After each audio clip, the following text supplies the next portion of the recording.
शिबी के माता पिता यह अच्छे से जानते थे कि जब कभी भी शिबी घर से बाहर जाता है तो सिर्फ गार्ड खरीदने के लिए जाता है और वह कुछ सेन में गार्ड्स को खरीद कर घर ले आता था और इस तरह से अच्छे गार्ड्स को इकट्ठा कर रखा था। जब वह घर आता तो सबसे पहले गार्ड्स के ऊपरी भाग पे साफ सुथरा एक छेद करता और उसमें से सारे बीज निकाल लेता।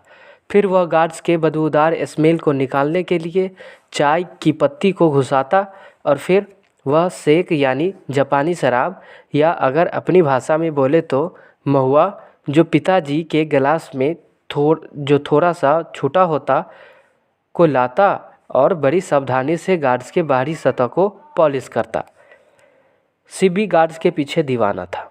एक दिन की बात है, वह समुद्र किनारे ऐसे ही घूम रहा था तो अचानक ही अपने इंटरेस्ट की चीज़ दिखी। वह चौंक गया।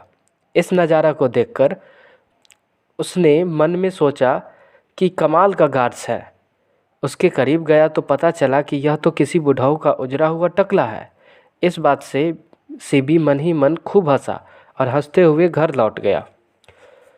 जब कभी भी किसी दुकान से, कलाकृति दुकान के पास से या मिठाई बेचने वाले की दुकान से या जहाँ कहीं भी गार्ड्स बेची जाती हो, वह कुछ मिनटों तक रुकता और तारीफ भरी नज़रों से निहारता। शिबी मात्र 12 साल का लड़का था और अभी भी वह प्राइमरी स्कूल में ही पढ़ता था। क्लास खत्म होने के बाद अक्सर वह दूसरे बच्चों के साथ खेलने के बजाय वह टाउन गार्ड्स के फिराक में भटकता था। फिर शाम में वह घर के किसी कोने में पैर मोड़कर बैठ जाता और जमा किए हुए नए गार्ड्स पे काम करता था। जब पूरे काम ख़त्म कर लेता तब थोड़ा सा उसमें जापानी शराब डालता, फिर गार्ड को टॉवेल में लपेटकर एक टीन के डिब्बे में डाल देता और आखिरी में हल्के से सुलगते हुए चूल्हे पर रख देता था। फिर सबसे आखिरी में बिस्तर पे जाता। ज्यों ही अगले सुबह वह उठता, टीन को निकालता और गार्ड की जांच पड़ताल करता। रात भर के ट्रीटमेंट के बाद गार्ड्स का स्किन नम हो गया था। शिबी अपने गार्ड को बड़े प्यार से देखता जैसे कोई उसका खजाना हो। फिर गार्ड के बीच से रस्सी बांधता और फिर लटका देता धूप में सूखने के लिए। फिर स्कूल के लिए रवाना हो जाता। शिबी हार्बर टाउन में रहता था। हालांकि आधिकारिक रूप से शहर था। शहर इतना छोटा था कि कोई भी मात्र 20 मिनट में इस पार से उस पार आ जा सकता था। शिबी हमेशा गार्ड के चक्कर में इस गली से उस गली भटका करता था और जल्द ही सभी जगह उसे पता चल चुका था जहां गार्ड मिला करती थी। वह मुड़ा हुआ, टेढ़ा तथा पुराना गार्ड पर ज़्यादा ध्यान नहीं देता। शिबी को गार्ड उस प्रकार का ज़्यादा पसंद था जो दिखने में सुडौल, सीधा और अच्छे शेप का होता। तुम जैसा बच्चा बड़ा साधारण मालूम पड़ता है, शिबी के पिता के दोस्त ने कहा जो उसे मिलने आया था। वह शिबी की ओर इशारा करते हुए कहा जो गार्ड को एक कॉर्नर में बैठकर अपने मग्न में पेंटिंग कर रहा था। हाँ, इस प्रकार के सोच वाला बच्चा अपना समय यूं ही गार्ड्स के पीछे बर्बाद करता है। उसके पिता ने नफरत भरी नज़रों से देखता है। देखो शिबी बेटा, पिता के दोस्त ने कहा, कोई फ़ायदा नहीं है ये सब जमा उमा करने से। जो तुम ला रहे हो वो वैल्यूएबल नहीं है, समझो इसे। जो रियल गार्ड होता है वो अलग होता है। मुझे इस तरह का ही गार्ड पसंद है, शिबी ने कहा और चल दिया वहाँ से। फिर शिबी के पिता और उसके दोस्त गार्ड्स के बारे में विभिन्न प्रकार के बात करने लग गए। तुम्हें याद है वो बेकिन गार्ड पिछले बसंत के एग्रीकल्चर शो में? उसके पिता ने कहा। सच में कितना सुंदर था। हाँ, मुझे याद है, वो बड़ा वाला। जैसे कि शिबी उन दोनों की बात को सुन रहा था, अंदर ही अंदर हंसता है। हाँ, बेकिन गार्ड एक समय में मार्केट में अच्छा मालूम पड़ता था, लेकिन जब वह देखने जाता है तो उसे बकवास मालूम पड़ती है, तो वह शो छोड़कर भाग आता है। मुझे नहीं लगता कि वह उतना अच्छा था, शिबी बीच में टोकता है। उसके पिता गुस्से से आंख दिखाता है और कहता है, क्या बोला? जब तुम्हें न पता हो किस बारे में बात हो रही है तो बेहतर है कि तुम अपना मुंह बंद रखो। शिबी आगे कुछ नहीं बोलता है। एक दिन वह किसी अनजान गली से गुजर रहा था। वह बूढ़ी औरत के पास आ पहुंचा जो फलों का दुकान लगाई हुई थी। वह छुहारा और संतरे बेच रही थी और स्टॉल के पीछे वह बहुत सारा लंबा और सुंदर सा गार्ड टांगे हुई थी। क्या मैं इसे देख सकता हूँ? शिबी ने कहा और तुरंत दौड़ के स्टॉल के पीछे चला गया और जांच पड़ताल करने लगा। अचानक वह पहली बार 5 इंच का लंबा सा गार्ड को देखा था।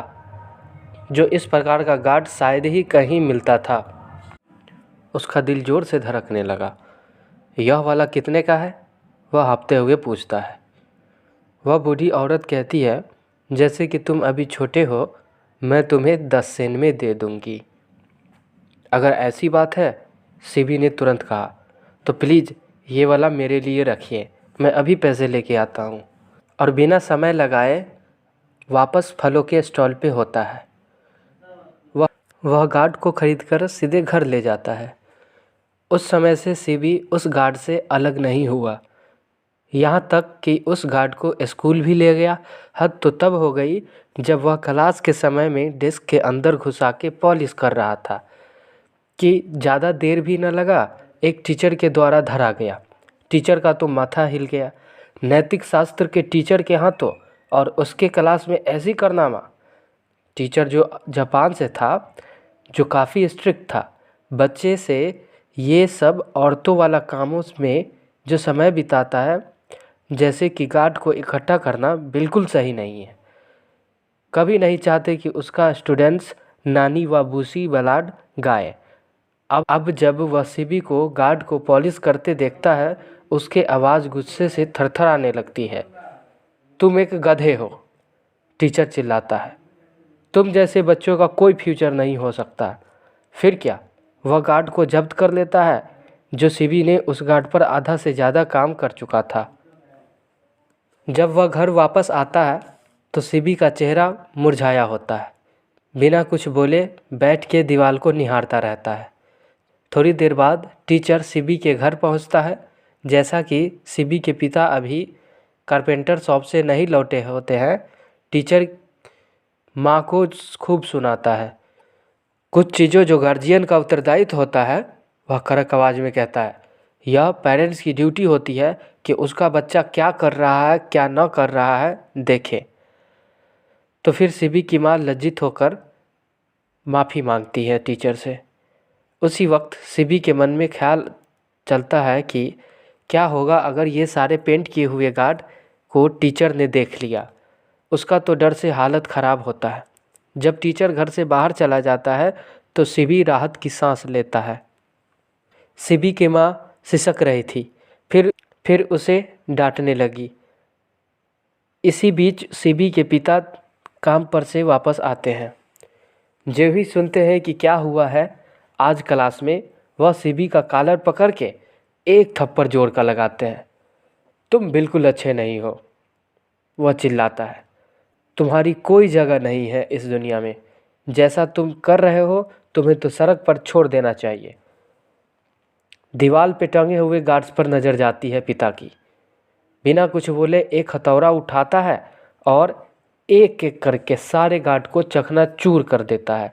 शिबी डर से एक शब्द नहीं बोलता है। अगले दिन टीचर जब्त किए हुए गार्ड को चपरासी को दे देता है। चपरासी गार्ड को घर ले जाता है और ले जाकर किसी गंदे से रूम में टांग देता है। 2 महीने बाद चपरासी का हाथ खाली पड़ जाता है। सोचता है कि इस गार्ड को कलाकृति के दुकान पर बेच दूं, शायद कुछ पैसा आ जाए। क्यूरियो डीलर, दुकानदार गार्ड को अच्छी तरह से जांचता परखता है और कहता है अरुचिकर शब्दों से, मैं इसका 5 येन दे ही सकता हूँ। चपरासी चकित होकर बोला,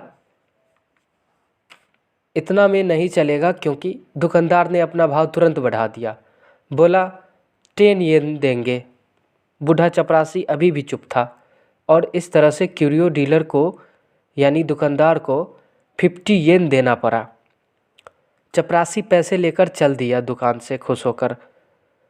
यह चपरासी के साल भर की कमाई थी। चपरासी ने किसी को नहीं बताया यह बात। चपरासी चालाक था, पर उतना भी चालाक नहीं था। वही सेम गार्ड बड़े स्तर के व्यापारी उस छोटे से दुकानदार से 600 येन में खरीदा। यह घटना न टीचर को कभी पता चला, न ही सीबी को। अब सीबी ड्राइंग करने में मसरूफ़ था। अब फिर उसके पिताजी डांटने फटकारने लगे पिक्चर्स पेंटिंग पर।